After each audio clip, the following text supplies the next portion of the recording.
Hello, this week in Phono Group we are talking about the y and the w sounds. So to cue your child to make these sounds, for the w, we will tell them to make their lips round, or you may tell them to make your lips in a circle, and a lot of times we'll go like this.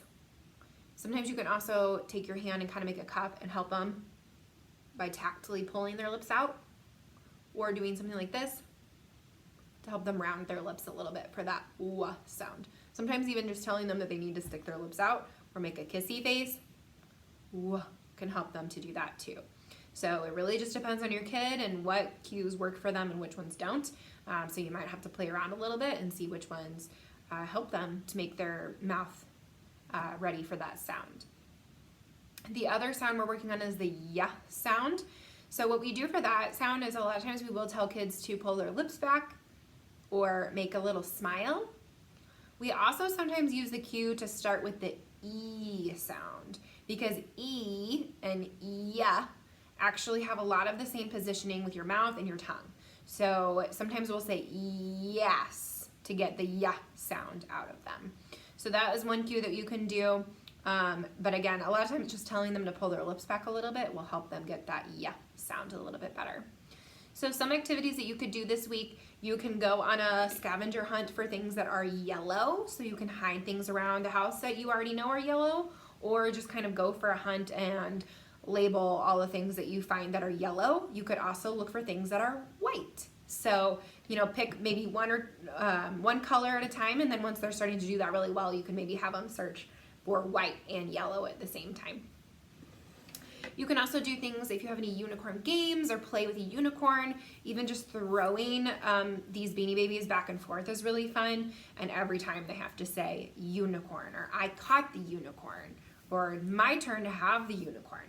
So once they're starting to say it in words, we want to make sure that we're continuing to up the difficulty level and add it into phrases, or like I see a unicorn, and then a sentence. I have a unicorn at home.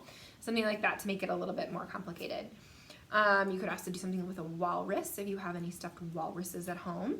And koala has a w sound in the middle, which is very unusual to have a w sound in the middle. There's just not as many like animals that have that, but you could do stuff like blowing.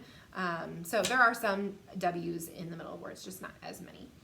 What else? There's some books that you can do. This is I can you. I really brought this just to remind myself that the word you is such an easy word to work on.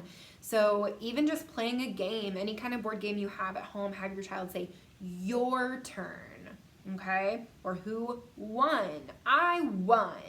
Or you won, okay? Working on our what and our yeah. Which is which. This is a cute book that has w all over it. And but also you could just do stuff with witches if you have a witch book at home for Halloween, which has a W in the middle, Halloween. We have the wind blew, so that's kind of fun. You can talk about when the day is windy. This book is Waiting is Not Easy, and talks about how they have to wait for something, so that's a good one.